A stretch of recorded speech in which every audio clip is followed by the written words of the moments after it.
Terima kasih kepada rakan-rakan media yang hadir pada pagi ini. Bersama dengan saya, sebelum tu saya Akmal Nasir, Ahli Parlimen Johor Bahru dan kini memegang jawatan sebagai pengarah strategi Parti Keadilan. Turut bersama saudari Ryan selaku timbalan pengarah strategi keadilan, saudari Taira selaku naib ketua AMK, teman-teman YB Chua Wekiat, timbalan ketua penerangan pusat, saudara Haziq ketua penerangan, rakan-rakan sukarelawan dan semua sekalian hadirin.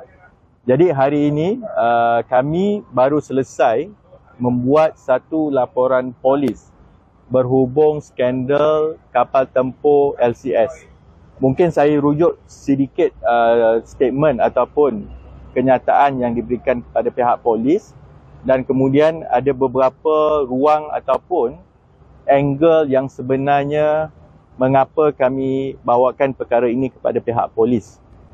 Jadi yang pertama, dari segi latar belakang, statement ini berteraskan kepada beberapa pendedahan yang telah dibuat. Pertamanya daripada jawatankuasa kira-kira wang negara ataupun PAC sendiri. Yang kedua, mengambil kira daripada laporan forensik juru audit yang telah dilantik untuk mengeluarkan laporan berkaitan dengan LCS ini. Yang ketiga juga, pendedahan-pendedahan yang dibuat oleh saudara Rafizi, dan seterusnya juga adalah kenyataan-kenyataan sama ada kenyataan balas penafian daripada individu tersebut maupun kenyataan-kenyataan pimpinan politik yang lain. Sebagai gambaran, kalau diteliti daripada laporan forensik itu sendiri, memang ternyata dengan jelas nama yang disebut adalah Abdul Latif bin Ahmad. Walaupun tidak disebut title dan sebagainya, kami percaya individu yang dirujuk berkali-kali dalam laporan tersebut adalah individu yang sama dengan YB Datuk Dr.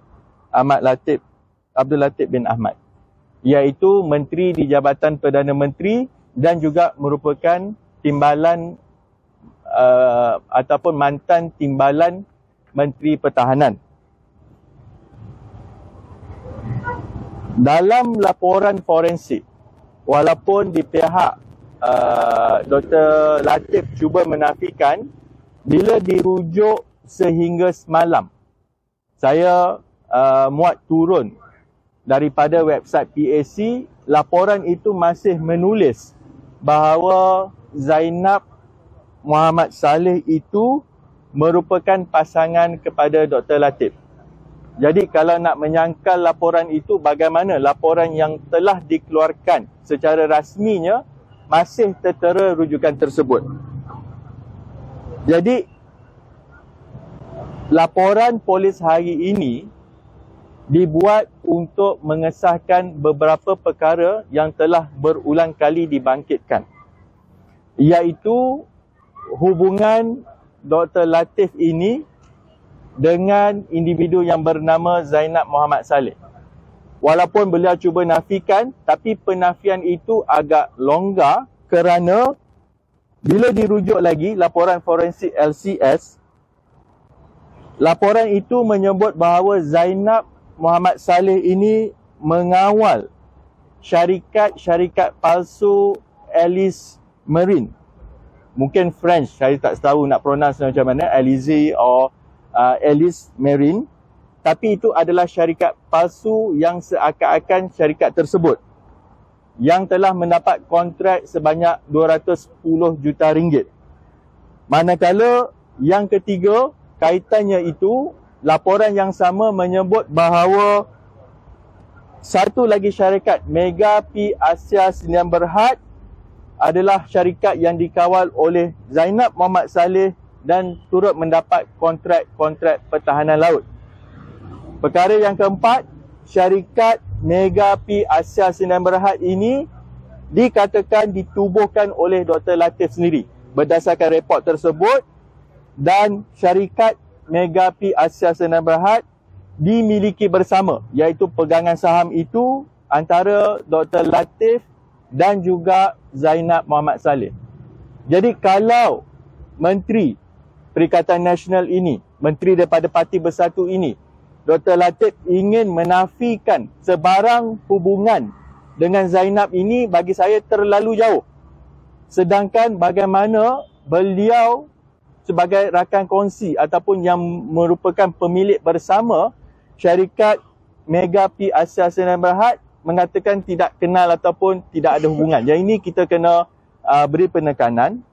Cuma berdasarkan penemuan-penemuan ini, kami mengemukakan laporan polis ini bagi membolehkan pihak polis, pihak berkuasa untuk menjalankan siasatan dan meneliti beberapa perkara dari sudut kanun kesesaan sekiranya berlaku perbuatan jenayah. Kedua, dari segi akta syarikat. Kerana wujudnya syarikat-syarikat palsu ini, akta SPRM, Perkeliling Perkhidmatan Awam dan akta-akta yang lain. Jadi kalau saya boleh ambil 4 isu yang sebenarnya perlu ataupun bagaimana kita mengharapkan pihak PDRM dapat membantu siasatan ini. Yang pertama adalah soal aliran wang yang berlaku ataupun money trail. Sebagaimana yang kita tahu, kontrak yang melibatkan LCS ini melibatkan beberapa layer ataupun lapisan syarikat. Manakala kita tahu juga syarikat-syarikat yang didaftarkan ini ada juga syarikat fake ataupun palsu yang seakan-akan dengan syarikat di luar negara. Money trail pasti ada. Duit itu telah dikeluarkan. Yang disebut pembelian sehingga 210 juta ringgit tadi, maksudnya transaksi itu telah berlaku. Sekiranya dana tersebut ataupun wang itu tidak dimasukkan kepada syarikat yang sebenarnya, mana duit itu hilang? Mana duit itu pergi? Perkara yang kedua, kalau kita lihat bahawa penjelasan mantan Timbalan Menteri Pertahanan tersebut menyebutkan bahawa beliau menjadi Timbalan Menteri sehingga tahun 2013. Manakala kontrak LCS ini dimuktamadkan pada tahun 2014. Yang sini saya bagi pihak kami, pihak saya sendiri, kita nak tengok sama ada kalau nak kata selaku Timbalan Menteri Pertahanan ketika itu langsung tidak tahu pasal kontrak LCS, langsung tak tahu projek yang akan dilaksanakan itu sesuatu yang agak luar biasa. Maksudnya kalau rancangan itu kita tahu letter of intent itu ditandatangani sejak tahun 2011. Maksudnya yang kita syaki, yang kita harapkan pihak polis dapat bantu adalah untuk mengesan sebarang elemen conflict of interest. Kerana dari segi beliau sebagai pemegang amanah penjawat awam, beliau mungkin tahu, sebab saya rasa bukan mungkin, memang pasti tahu selaku Timbalan Menteri tentang perancangan LCS ini, mana mungkin sampai masa dia kata dia tak terlibat. Perkara yang ketiga, kalau kita tengok dari sudut selaku Timbalan Menteri Pertahanan ketika itu, maupun kalau nak dinilai beliau selaku Menteri di Jabatan Perdana Menteri ketika ini, sudah pasti sebagai Menteri Kabinet, beliau perlu mengisytiharkan harta beliau. Bagaimana seseorang yang dikatakan memiliki saham-saham di luar negara tidak dapat dikesan dalam proses saringan menjadi menteri.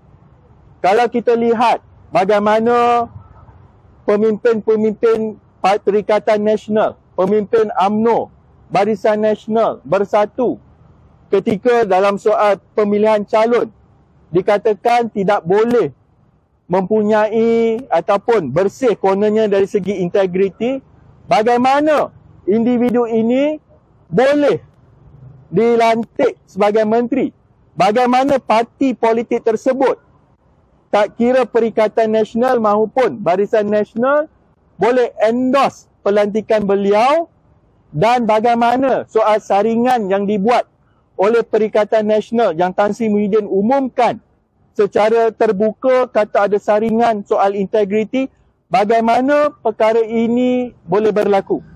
Dia akan kata Dr. Latif ini dulu bertanding dalam UMNO 2018, tetapi bagaimana kamu boleh terima beliau untuk menjadi wakil rakyat, izinkan masuk rumah kamu, dan adakah Tan Sri Muhyiddin berani bagi komitmen kerana nak masuk pilihan raya ini sama ada nak biarkan ataupun memberi ruang kepada individu yang sama untuk mewakili Parti Bersatu ataupun Perikatan Nasional. Dan yang keempat adalah elemen dari segi untuk menutup kes ini. Sekiranya ada usaha untuk melindungi apa yang telah berlaku dalam kes skandal LCS.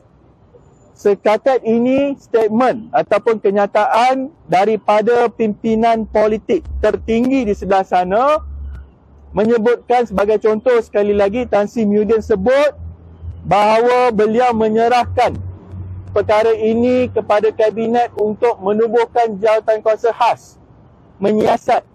Macam mana nak siasat kerana menteri ini ada dalam kabinet? Bagaimana desakan sebelum ini oleh saudara Rafizi agar ada tindakan berani daripada Perdana Menteri maupun Tan Sri Muhyiddin sendiri untuk meminta beliau ini digugurkan daripada jawatan menteri. Nak siasat macam mana kalau dia masih lagi menteri? Tidakkah kita lupa bagaimana Datuk Seri Najib sebelum ini memegang jawatan, nak siasat sebab dia pegang jawatan? Hanya selepas tidak lagi memegang jawatan tampuk kepimpinan menteri, Perdana Menteri, maka barulah kita lihat apa yang berlaku pada hari ini. Jadi sebab itu, untuk pihak kami, kita mengharapkan tiada unsur untuk menutup siasatan ini, menutup kes ini begitu sahaja. Kalau betul berani, hari ini juga sepatutnya Ismail Sabri, Tan Sri Muhyiddin Yassin buat kenyataan menteri berkenaan dicutikan serta-merta supaya barulah jawatankuasa tersebut boleh masuk, boleh ditubuhkan dan juga laporan polis ini dapat dilaksanakan dengan baik. Dan akhir sekali, sebelum saya serahkan kalau ada rakan-rakan nak tambah, kita juga tahu menteri berkenaan telah menafikan beberapa perkara walaupun tidak menjawab isu pokok soal syarikat-syarikat ini. Kalau pihak menteri telah menyatakan kesediaannya untuk disiasat, maka saya rasa tidak ada halangan daripada pihak polis untuk panggil menteri, bagi keterangan minggu ini juga supaya kita nampak, rakyat di luar tahu ada usaha yang bersungguh-sungguh dan tidak ada usaha melindungi daripada mana-mana pihak agar skandal LCS ini ada penjelasan, ada juga fakta-fakta yang boleh dikesan daripada pihak PDRM. Oleh itu, kami hari ini tampil pada hari ini mengharapkan dengan adanya laporan polis dari pihak Parti Keadilan mampu merungkaikan, membantu pihak polis menjalankan siasatan dengan terperinci. Saya Taira, Naib Ketua MK. Saya nak tambah sikit je. Di peringkat Angkatan Muda Keadilan Anak Muda, isu ini adalah penting kerana kalau kita faham setiap blueprint untuk pertahanan ada angka masa, sebagai contoh 2020 hingga 2025. Jadi ketidaksiapan ataupun masalah berkenaan LCS ini akan menyebabkan kita punya pertahanan negara ini tergugat. Kalau kita lihat sebelum ini, Malaysia berada pertahanannya agak utuh ya jika dibandingkan dengan negara-negara jiran seperti Indonesia dan Singapura. Tapi sekarang ini kalau kita tengok, negara-negara seperti Singapura dan Indonesia telah jauh meninggalkan Malaysia di sudut pertahanan. Jadi dari segi isu substantif dan substansialnya adalah penting sebagai anak muda. Isu ini adalah isu anak muda juga sebab ini melibatkan pertahanan dan kedaulatan negara. Jadi saya ingin menyokong apa yang dikatakan oleh YB Akmal Nasir tadi, sebentar tadi, perlunya ada accountability dan pihak-pihak ini disiasat dan dicutikan. Integriti itu perlu ada dalam kerajaan pada masa sekarang, dan saya juga memanggil dan menyeru supaya pihak-pihak berwajib untuk mengambil tindakan sewajarnya kepada nama-nama tersebut, dan juga siasatan yang mendalam diadakan, sebab apa yang kita buat sekarang ini berdasarkan dokumen-dokumen daripada SSM dan sebagainya, dan juga dokumen-dokumen PAC. Jelas kes ini adalah very penting, isu sekitar pertahanan negara, jadi saya harapkan isu ini dapat diambil serius di peringkat kerajaan. YB akan buat report ke SPRM atau bagaimana? Sebab itu kalau dari segi keadaan kes ini, sebenarnya jurisdiction itu ternyata tidak terhad hanya kepada pihak polis semata-mata. Jadi sebab itu kami memang nak teliti apa respon daripada pihak PDRM dalam kes ini, tapi pada masa yang sama insya-Allah perlu tunggu apa status laporan ataupun siasatan daripada PDRM. InsyaAllah pada hari Khamis kita akan membuat satu laporan SPRM di Putrajaya, insyaAllah. Namun kami bagi ruang sekiranya nampak ada siasatan yang baik, jadi tak adalah ada tergesa-gesanya untuk melibatkan SPRM pula. Mungkin tadi masa YB membuat laporan polis itu, adakah pihak polis memberikan satu tempoh ataupun satu duration when they will take action? We lodge the report. Basically we give our statement first, but the police will come or will call us later on to give our further comments or further information. So in that case, so far the police hasn't given any indication, but we hope that the police will be fair and put this matter at the urgency so that we can finally make some progress so that this ikan-ikan jerung will no longer be protected. Ada lagi soalan? Okey, lepas ni kena panggil. Saya sebenarnya dipanggil balik ke Johor Bahru, kes yang terbakar semalam. Jadi memang saya ada urusan untuk selesaikan kes khianat yang terbakar semalam. Tapi bagi saya, walaupun kita tahu laporan ini dibuat berdasarkan maklumat yang dikongsikan oleh PAC, laporan forensik serta saudara Rafizi terutamanya yang agak lantang dalam isu ini, bagi saya jangan panggil yang memberi maklumat dulu. Panggil yang dituduh itu. Panggil yang sebenarnya nama disebutkan, kerana di sebelah sana perlu membuktikan bahawa tidak terlibat ataupun ada sebarang unsur atau elemen yang saya sebutkan tadi. Cuma saya kena balik JBN ni.